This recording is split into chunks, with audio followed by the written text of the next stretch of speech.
Next up is another light in the darkness, a burst of color, Felicity Fox.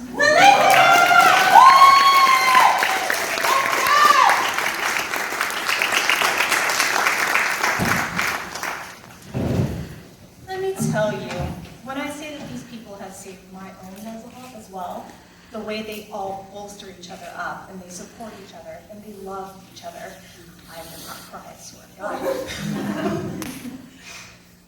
They have made the past 7 years of my life not just worth living, but just worth everything. I don't know how to repay them. Hope you do, because do it for me. My name is Felicity Fox. I'm sorry? Oh, I'm so sorry. Is that better? Yeah. Cool. My name is Felicity Fox. I'm the author of All in Our Heads. It's a story about growing up as a gifted kid who ironically struggled both educationally and socially. How that childhood led to an adulthood consumed with shame and inadequacy, and how it took carving out a place in this neurotypical world for my own unique and diverse child to show me that I, too, am enough. My partner Alden and I can't let a single year go by without some sort of medical, emotional, or psychiatric upheaval, and we were due for 2022. It's become a running joke between us, like I've been testing them with some malady or another since we've been together. If you're really going to ask me to marry you 6 months into dating, you gotta take that whole in-sickness thing to heart. Year 1, accompany your girlfriend to the hospital to correct a perianal abscess. It's gross, but you're madly in love with her anyway. Listen to her giggle under the influence of general anesthesia about how her doctor has seen her butt at least as many times as you have. Year 2, take your fiance to a different hospital after she finds out she tested positive on a pregnancy P-test and she's suddenly bleeding like a lot. Before that, she's going to try calling you on a phone that turns off notifications at bedtime. Then she'll drive all the way from Baltimore to Northern Virginia to knock on your window at 2 a.m. because you put a ring on her finger, but forgot to put one in her pocket. Year 3, watch your wife have a second or third anaphylactic reaction to a nut that she would prefer not to choke on. Thank you very much. This time, a cashew. Hearing from the attending physician that the next nutting, a very uncomfortable term for the physician here, will unequivocally warrant a trip to the ER. At least you're feeling more comfortable in hospital waiting rooms. Year 4, help your wife realize that she, like her son, has crippling ADHD and convince her that yes, evaluation would be a good idea and damn it, she deserves better than living with it. Even if it feels to her like she's collecting illnesses, both physical and mental, like her son collects milk carton pull tabs. Help her navigate medications and therapy and other interventions to help her discover a better brain.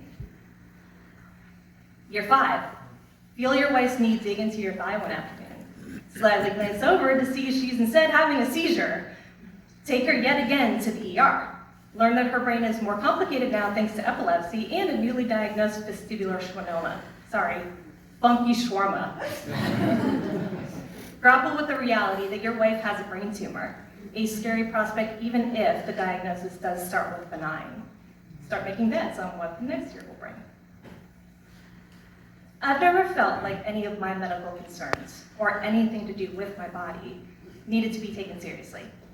Yeah, I've got a nut allergy. Yeah, I've got chronic asthma. Yeah, my lungs are scarred from several bouts of pneumonia. Yes, my brain's neurodiverse wiring wraps tightly around a brain tumor. In some ways, my life is, and has always been, fundamentally different from other near 40-year-olds.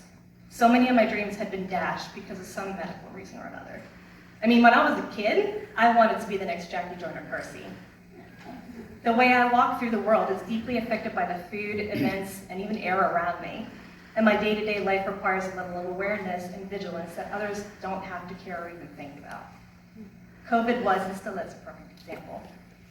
My spouse's life is different too, an upheaval from the way that they lived before. My health has become their problem. In other ways, I'm privileged beyond compare and wish others could be too. I have a stable home, the means to buy food that take my health into account, the luxury of not having to worry much about financial repercussions of stepping into the ER, the American insurance industry notwithstanding. There are accommodations and medications available to treat pretty much everything wrong with my body and mind. It's just the merging of all these medical concerns that turns something that may not be serious for others into something potentially deadly. Still, mergers aside, I'm lucky. On top of everything else, I'm blessed with a loving family that cares about me for me, and with other people who love me enough to treat their acquisition of my health problems like the least they can do to keep me on this plane and in their lives.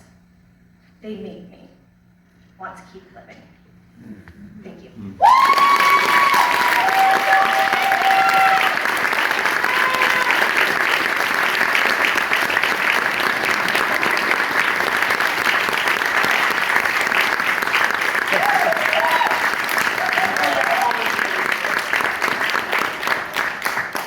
I didn't cry. Yay! All right, so next now, I want to introduce y'all to someone who is vivacious, sharp-tongued, quick-witted, and someone you can count on to lift your spirits and scratch your head all at once.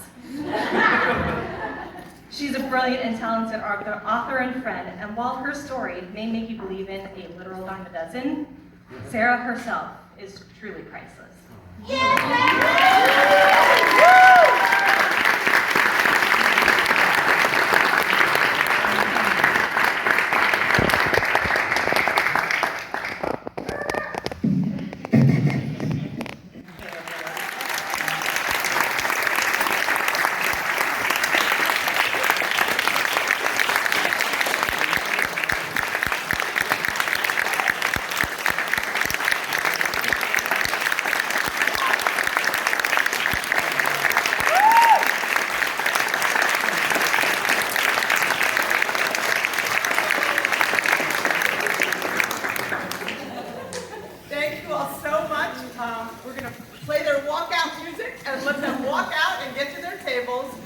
There's going to be an extended remix of the Thesis Journey slideshow, if any of you want to stick around here for a minute, and then join us next door for food and whatever wine is left. And thank you again. Yay!